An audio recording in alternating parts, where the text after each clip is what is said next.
dur. Hein. Et si tu veux tourner, regarde par exemple, quand tu roules, tu bloques une roue, hop, ça te fait tourner.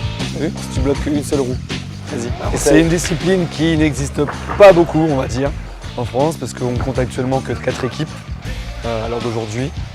Donc la nôtre est la 4e. Il y a une grosse équipe à Nantes où ils ont pas mal d'adhérents et qui s'est pas mal développée ces temps-ci. Donc on espère justement pouvoir faire aimer ce sport à diverses personnes, que ce soit des gens valides ou des gens en situation de handicap, justement pour construire un championnat. Ça marche? Donc on va faire 2 équipes. Et vous tournerez, on va jouer à 4 contre 4 sur le terrain.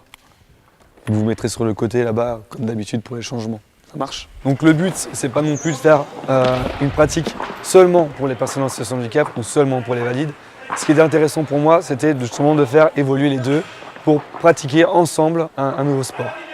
Ce qui me plaisait, c'était de pouvoir faire participer des personnes en situation de handicap divers sports.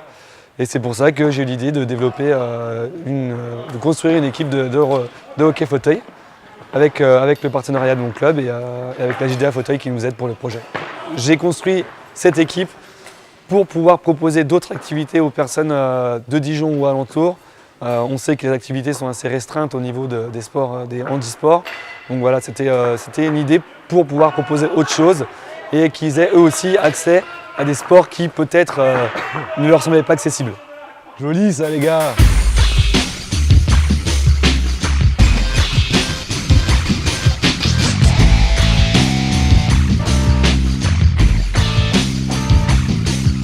Actuellement, tout est à construire, dans le sens où on n'est que 4 équipes. Un championnat peut s'ouvrir à partir de 5 équipes seulement. Donc voilà. Au niveau des règles, ça se joue un peu comme le hockey sur glace. On est sur un terrain où il n'y a pas de limite de jeu, donc un terrain tout fermé. Ici, en l'occurrence, on joue beaucoup avec les murs, donc il n'y a pas de sortie, c'est pas comme au basket ou comme au foot, il n'y a pas de ligne de sortie. On joue sans gardien de but dans les petites cages, et on joue en 4 contre 4 ici. Alors c'est une balle de street hockey, on appelle ça une balle de street hockey. C'est une balle petite, rouge et assez dure, qui ne rebondit pas. C'est un sport qui est très difficile. Pourquoi? Parce qu'on est en fauteuil, donc on a besoin de ses 2 mains pour pouvoir avancer.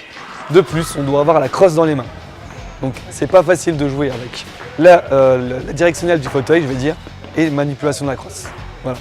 Donc sinon c'est un sport qui est très prenant, qui n'a jamais d'arrêt de jeu, donc qui est assez dynamique et rapide. En général, on joue 2 fois 20 minutes quand on joue comme ça ici, donc 40 minutes. C'est épuisant puisqu'on est sollicité surtout sur le haut du corps, hein, au niveau des bras, surtout pour les personnes qui ne sont pas habituées à faire du fauteuil, c'est assez épuisant. Mon souhait, c'est principalement déjà de pouvoir accueillir un effectif assez régulier.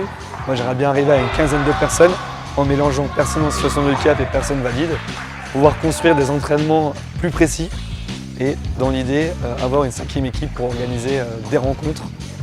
Même si on n'organise pas de championnat, aller essayer de rencontrer d'autres équipes qui sont déjà sur le terrain. Ah, c'est très ludique, ouais.